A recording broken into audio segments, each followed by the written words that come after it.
Welcome to MacGyver's Workshop, where you never know what we're going to be working on next. If you're not too careful, you just might learn something. Hi there, and welcome to another episode of MacGyver's Workshop, where you never know what we're going to be working on next, and if you're not too careful, you just might learn something. So we're on Ole Blue again, and as I had mentioned in my previous video, I'm working on the little bits while I'm waiting on my engine block to get back from the machine shop and the heads, waiting on a Harlan Sharp roller rockers, waiting on the sheet metal for the cab, fix the floor pans, cab corners, that sort of thing. And done clean the shop up. Shop's all nice and spiffy. And what we're going to do is we're going to, like I said, work on the little bits. And we're going to go through the instrument cluster. And one of the things that I'm going to do, and this is just a nicety thing, this is the truck is an XL version, which means it's like a base model, and I'm actually surprised it didn't just have idiot lights in it. But it has all the gauges, but it doesn't have a tachometer. So I ordered the tach off of eBay, and of course when you do that and it's a non-tach cluster, you got to get the the wiring thing that goes on the back, or membrane, whatever you want to call it, that's compatible with the tachometer, of course. And of course the plug that goes into the back's the same. As a matter of fact, I think the wiring's actually already even there.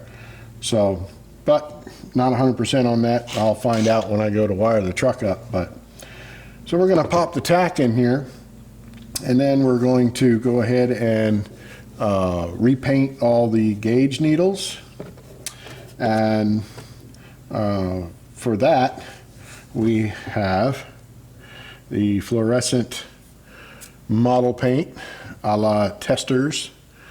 And I don't know if you can see that or not, probably not, but anyway, it's just a fluorescent orange model paint and teeny tiny brush.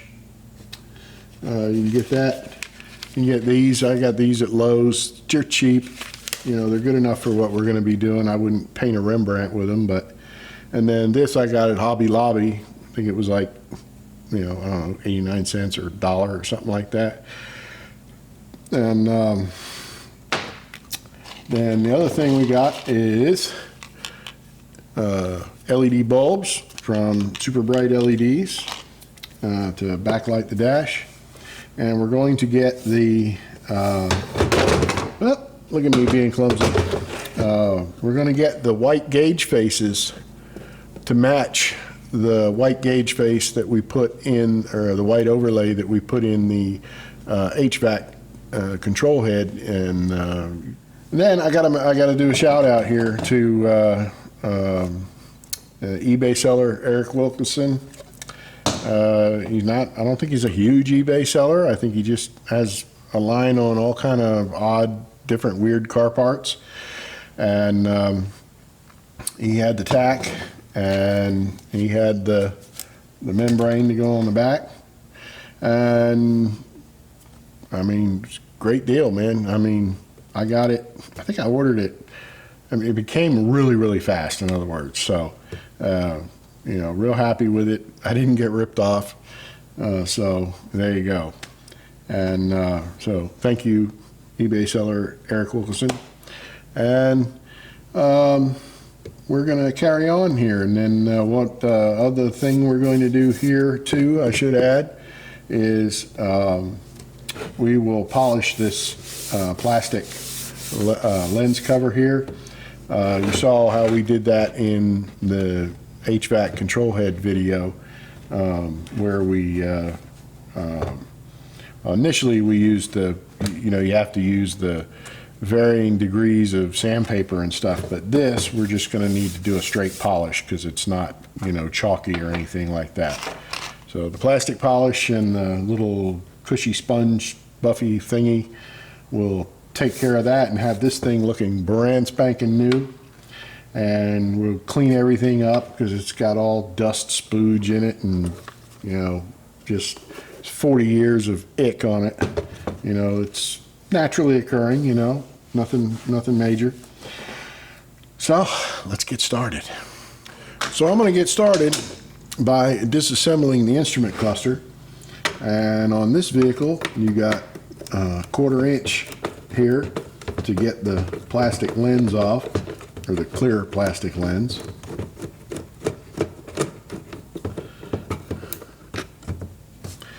And I got me a little coffee can lid here for putting all that.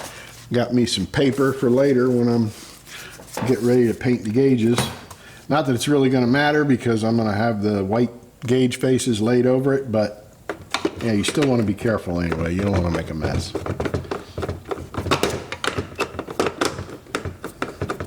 We'll get these fellas off of here. Keep track of all our bits and bobs here.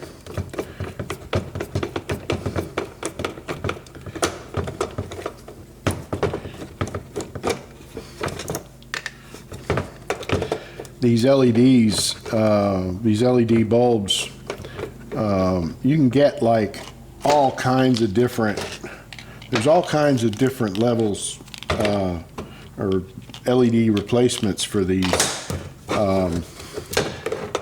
I got the ones with the highest lumen count that I could find so that they'll be plenty bright and light this dash up.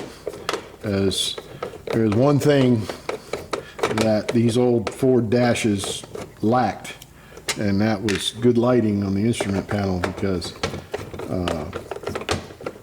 you know, of course this isn't my truck, but I've had an 84 and an 85 and an 86, and heck, even my 96 and 97 is, you know, god awful with regard to, you know, how the instrument panel lights up at night.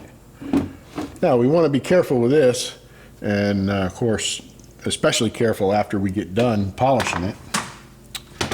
So now we're down to here, and this piece will come off and out of the way, and we want to be careful with that because we don't want to smudge that up or scratch it up or anything.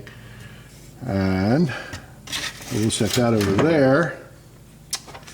Then what I'll do is I'll go to the back here and go ahead and pop all my little bulbs off of here, out of here.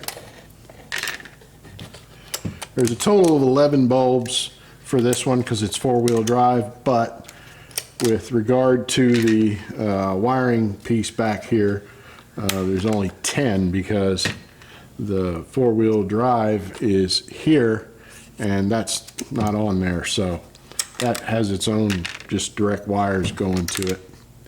All that is a switch on the transfer case and a 12-volt hot and run. So then what we do, these are all, the fronts, I don't remember if I said it or not, but the fronts are 1/4 inch. So get your little speed handle and your little 1/4 inch drive, 1/4 inch socket there, and get those off. These for the 4 gauges are going to be 5/16. You don't want to lose these bad boys. They're kind of important. And I guess you could use a nut or whatever, but and it probably doesn't hurt to snap a picture of your gauges.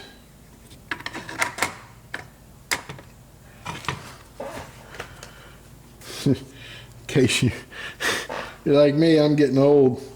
I'll be forgetting. I'll be like, okay, where was the fuel gauge again? I'm gonna take a picture of that, and a picture of that. That way I know where everything goes back together.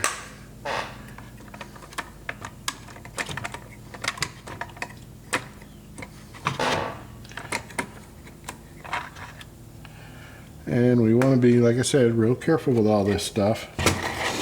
Not drop the gauge out like I did on the other one.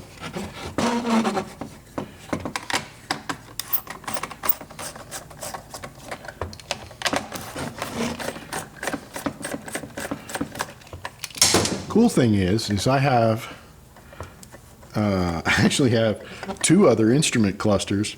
I've got the one that I got out of the diesel truck that we got all the air conditioning parts for. It had it in there, so I went ahead and grabbed it since I was in, it's called, a place called Pull Apart. You go in there and you pay them your money, and you get you a wheelbarrow, or you can rent a golf cart and go all over the yard and whatever they got in there, you get your own, pull your own parts. Pretty cool concept. Imagine their insurance, liability insurance is high as hell, but you know, especially people not being careful and getting injured, but apparently not a big deal, so I know I love it because, you know, sure saves a ton of money if you can go find you some, you know, used parts off of another vehicle. Now, the other thing we got to remember here is you've got this little voltage regulator module back here. We've got to get that off, and we don't want to forget that, but I'm going to get this other gauge out here so that we're back to a quarter for that to get the speedometer out.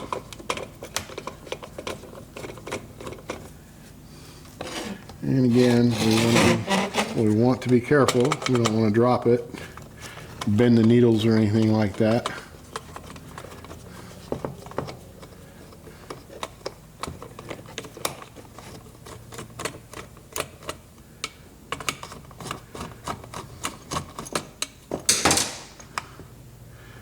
And of course, we want to make sure we keep track of all our screws, nuts, and bolts, and what have you.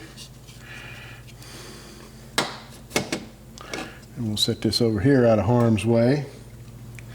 Now, you've also got your little dang it thingy here.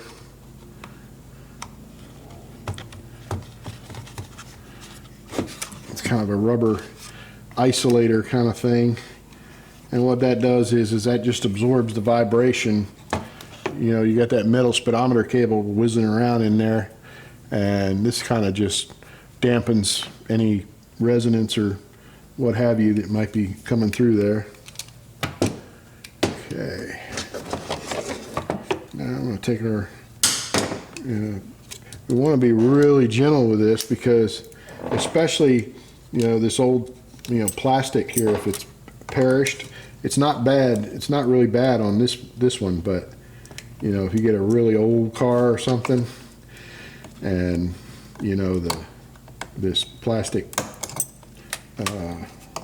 wiring sheet is can get very old and brittle, and if you're not careful, it'll tear when you take it apart. And it connects. If you've ever played with a 9-volt battery, you'll see that's how it connects. It has the 2 positive and negative, like from a 9-volt battery. Hey, it works. Makes sense. Don't reinvent the wheel if you got something that'll work.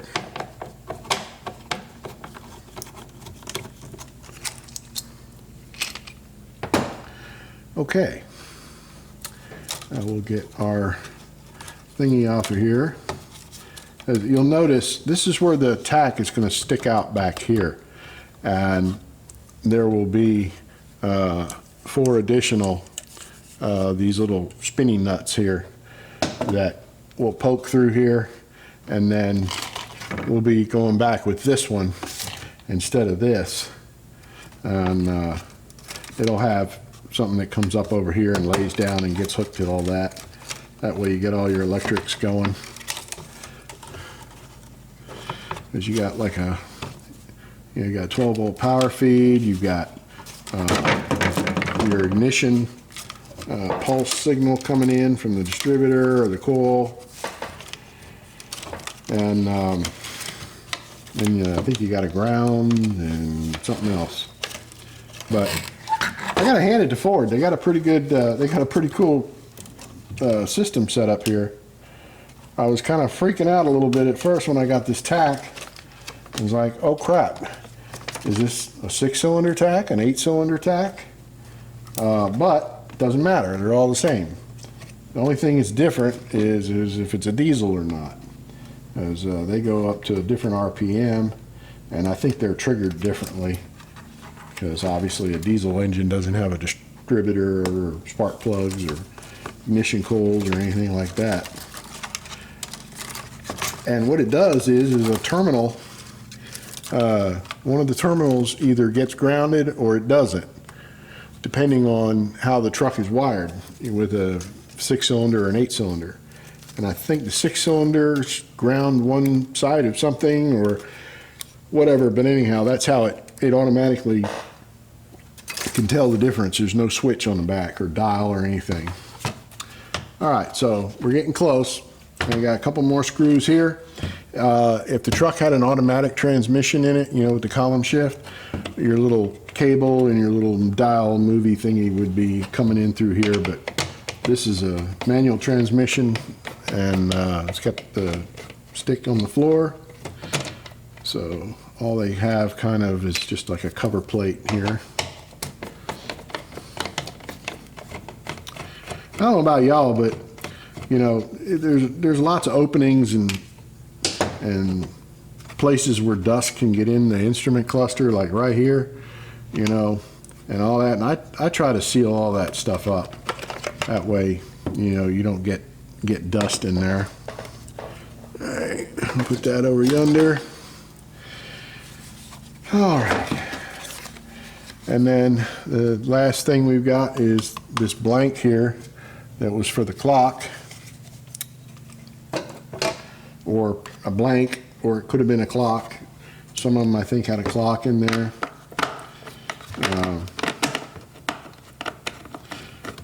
But this is where our tachometer is going to go. You just can't have a stick shift without a tachometer. I'm sorry. You know, I mean, I love my automatics and I can make them bark the tires and do all kind of stuff like that, but you know, and in a drag race, I still say, you know, I can get down the track quicker than anybody can shift on using an automatic that I built, but you know, there's nothing like growing your own gears. I mean, that's just all there is to it. Now, the other thing we've got to deal with here, you can see all the bug guts and everything else that's in here. We got these little blue dammits here. These are the dash lights. And you can see, as I was telling you, you know, how pathetic really the lighting is. You know, you've got 2 lights here over a blank plate. Now, you do have 3 on your speedometer, that's good. But you really only have 1 light in between all 4 of these gauges. So, I mean, you know, that's why I'm trying to put extra bright, you know, bulbs in. And what you really got to do, you want to be careful with these things, again, especially if it's an older vehicle, and especially maybe if it's not been, you know, had a hard life. You know, all this plastic stuff will get brittle. So I'm going to be real careful. And what this has basically inside there is these little kind of clips that stick out. And we just want to be real gentle, like so. And I have no idea how well this camera is going to focus, but if I can hold you like that, and maybe you can see, I don't know, but there's like a little catch right there that goes into a slot. And we'll get all these fellas out of here. And you're just very gentle, take your time, you know. I'm pretty sure that you don't need to be in a big hurry when you do this, because the world will keep spinning for you.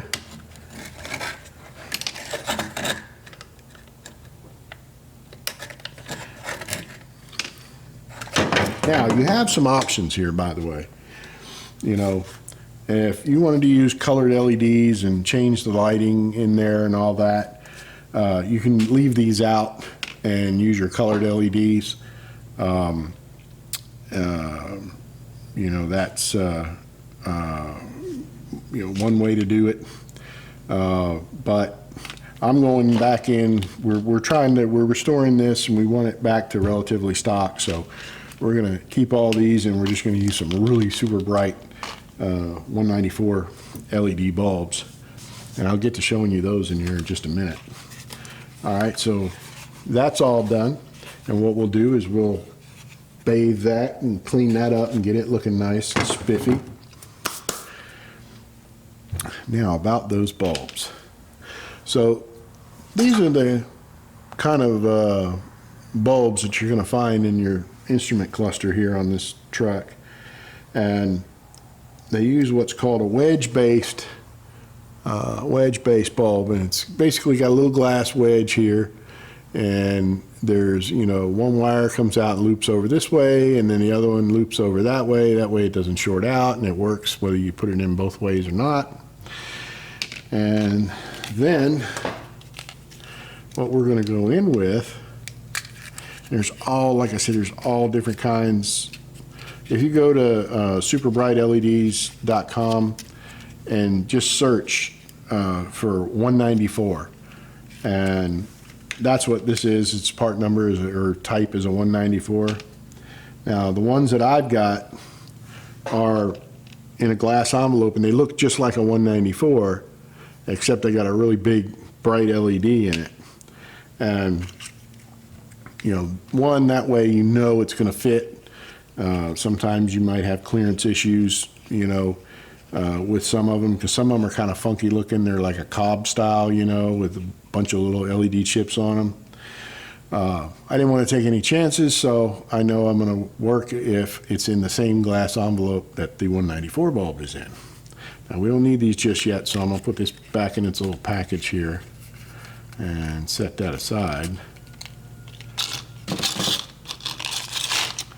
And then we can get started on painting our gauge needles. Now what you'll see is I've gotten my little work vise from my drill press here. And maybe, will that help? Oh yeah, that'll help with some light, won't it? Because the only one of these that'll really stand up by itself is the tack. Because it's got 4, you know, studs coming out the back, but nothing else will. So that's why it's nice to have, you can chuck your thing in there and it'll hold it up nice and straight. Now what I'm going to do, I'm going to do the speedometer first, because that one's going to be the most difficult.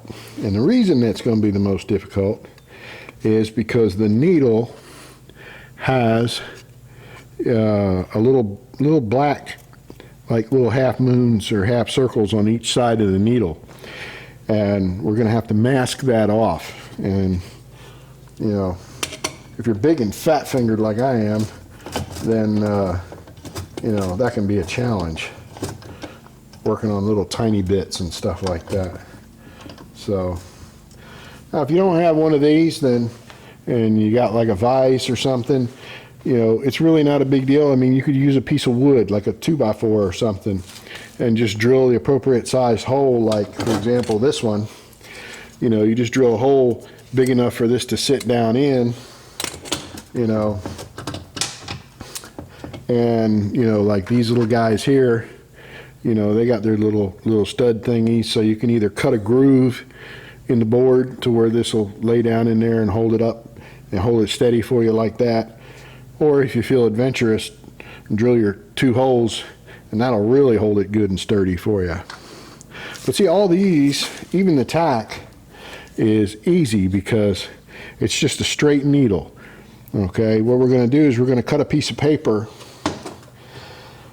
that will go around and go underneath the needle, and that way when we paint it, we don't have to worry about getting any paint on the black background, and we're not going to worry about, you know, removing the needles or anything like that. So like I said, this one's going to be the toughie. So we're going to do him first. And to do that, I'll use my frog tape. Okay, I just always kind of preferred frog tape over the blue stuff because I've had paint soak through the blue stuff before. And that made me very upset. I was not happy.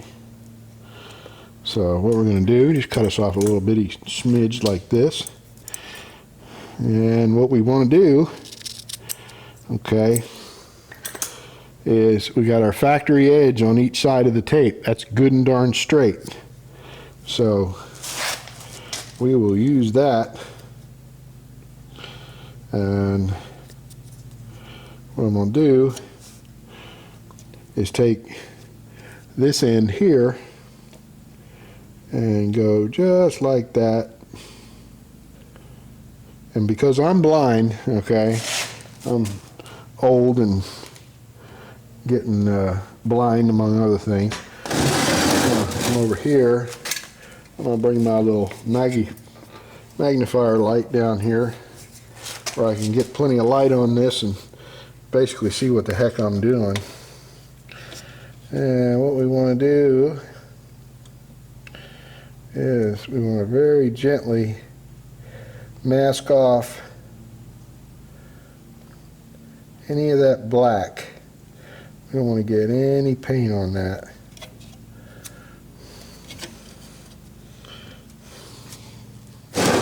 And whichever angle of the dangle works best for you, by all means, just do that. And we want to get our piece of tape butted up just as close to that needle as we can. And still make sure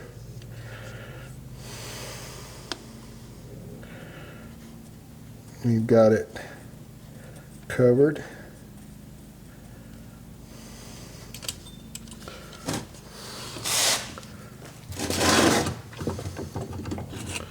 I'll show you what I've done there.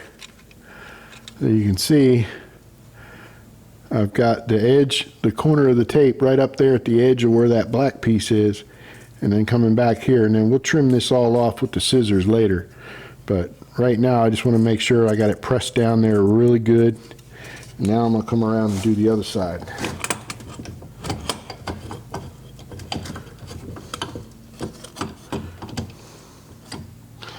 Got my other little piece of tape here.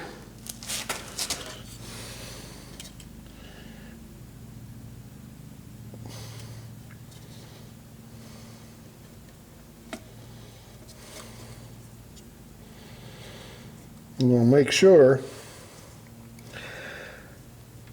that you get your tape pressed down on the needle first before you do anything, because the tape is going to try to stick to your finger, and then just when you think you got it right and you move your finger, you pull the tape off. And then you get mad and then you start saying bad words. And if you're like me, my granddaughter pops out of nowhere, you know, "Grandpa, that swear word costs $1. Okay. That kid's gonna have her college paid for. So then what we do, just so we don't have loose tape hanging around here trying to, you don't have to be super pretty about it, you just want to get the majority of it loose of there. Now, I don't really care about the numbers on here, because we're going to put those white gauge faces, or the overlays over it. So, but you still want to be careful. I mean, you just don't want to make a mess. I don't want fluorescent orange gauge paint or needle paint all over my black background here.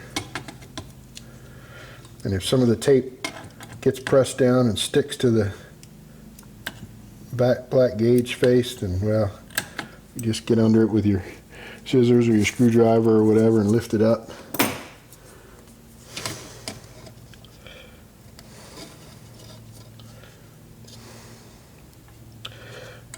Now don't go folding the tape down over the edge, because you got to remember, you got to get under there, get that tape off.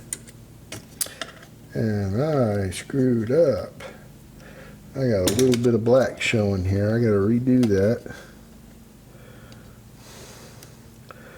And you want to be really careful and make sure you line that up right, because if you don't, you'll have a little splotch of orange on your black circle there, and you're going to be mad at yourself because you didn't get it right.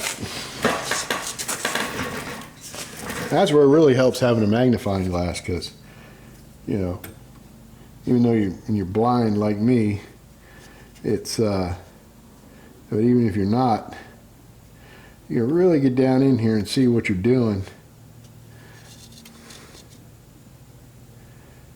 Because anything, you don't think you'll see it, but you'd be amazed at how it shows up. I'm gonna really get that down, rub that down there alongside that needle real good with this tip of this tiny screwdriver.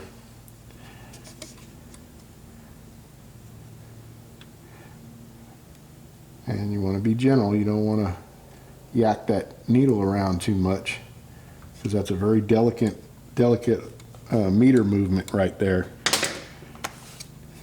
It's essentially it's an electronic meter is what it is.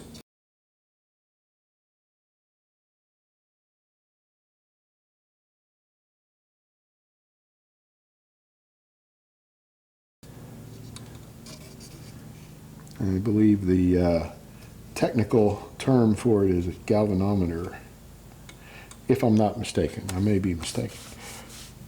All right, so we've got that masked off. That's the hard part. Now what we got to do is we're going to mask off the back of the gauge here, and we will do that with just some regular old paper here.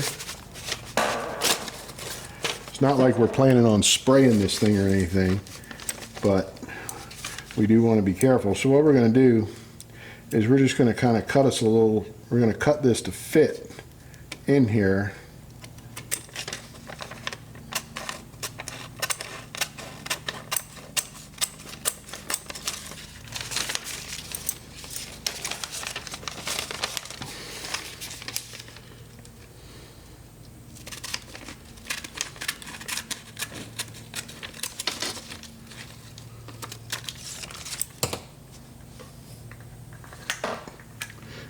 I ain't quite ready for that yet. Then we'll cut us a little slit right there in the middle.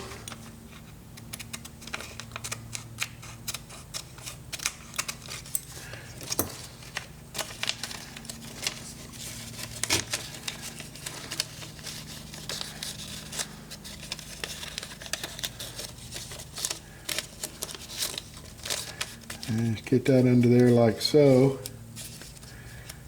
And there you have it. Right, now I am ready to paint this gauge. I got my neon orange paint here. Get some on my brush. You know, I have to say I'm very fortunate, because all the needles on these gauges are in good shape.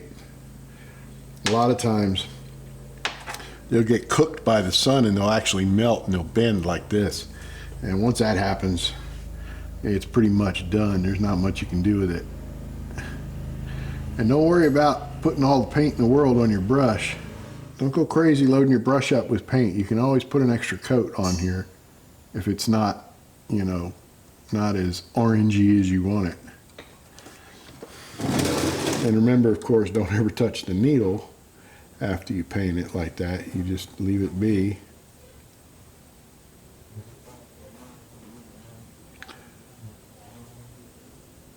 And we'll put a few coats on here. There we have it. Nice and bright neon orange. I'll go ahead on and paint my other gauges by the time I get all the rest of them done, this one will be ready for a second coat, because you can see that there's still, you know, a little bit up there at the top, but you're never going to cover it on the first coat.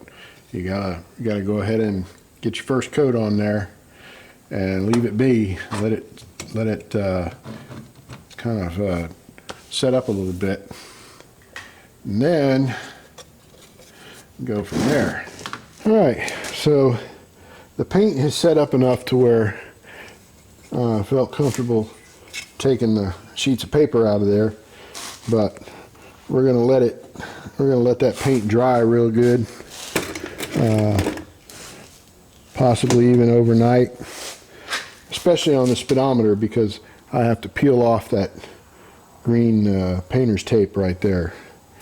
So I'm not gonna I don't want to leave that overnight, because if you let the paint dry too much, then you go to peel the tape off, you'll peel the paint off too.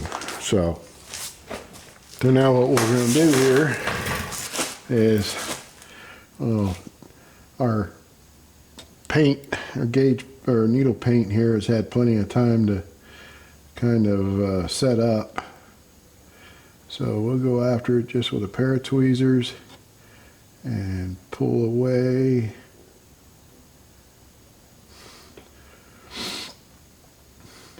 You see, you got to be very gentle. Actually, I actually may have waited a little too long, because I see the paint kind of tugging at it a little bit, or the tape tugging at the paint just a smidge.